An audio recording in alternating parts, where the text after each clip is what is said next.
BC రిజర్వేషన్లకు సంబంధించి తెలంగాణ ప్రభుత్వం జారీ చేసినటువంటి జీవో నెంబర్ 9 అలాగే ఎన్నికల ప్రక్రియకు సంబంధించి 41, 42 ఈ నోటిఫికేషన్ని నిలుపుదల చేస్తూ తెలంగాణ హైకోర్టు స్టే విధించినటువంటి పరిస్థితి తెలిసిందే.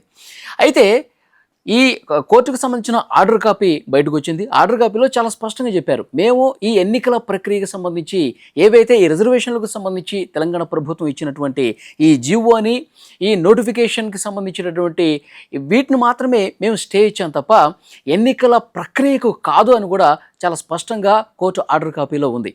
అంటే ఏవైతే పెంచినటువంటి రిజర్వేషన్స్ ఉన్నాయో వాటన్నిటిని కూడా ఓపెన్ కేటగిరీలో చూపించి మళ్ళీ యథాతథంగా మీరు ఎన్నికలు నిర్వహించుకోవచ్చు, గతంలో ఉన్నటువంటి రిజర్వేషన్ ప్రాతిపదికన మీరు ఎన్నికలకు వెళ్ళొచ్చు అని కూడా అందులో చాలా స్పష్టంగా హైకోర్టు తెలియజేసినటువంటి పరిస్థితి ఉంది.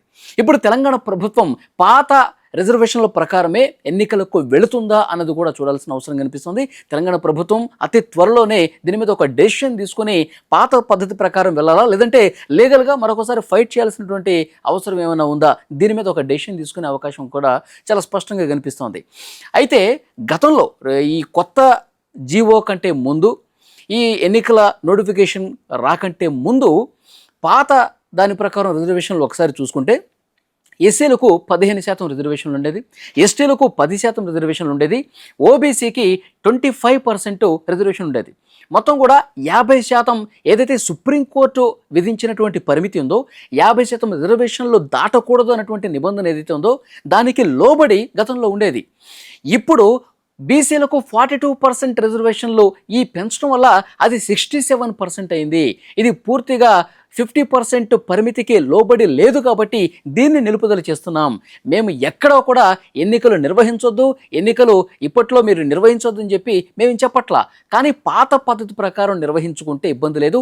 ఇప్పుడు పెంచినటువంటి రిజర్వేషన్ని ఉన్నపళంగా మీరు ఓపెన్ కేటగిరీ కింద నోటిఫై చేసి ఎన్నికలకు వెళ్ళొచ్చు, ఆ వెసులుబాటు ఉంది అని కూడా చాలా స్పష్టంగా చెప్పినటువంటి పరిస్థితి.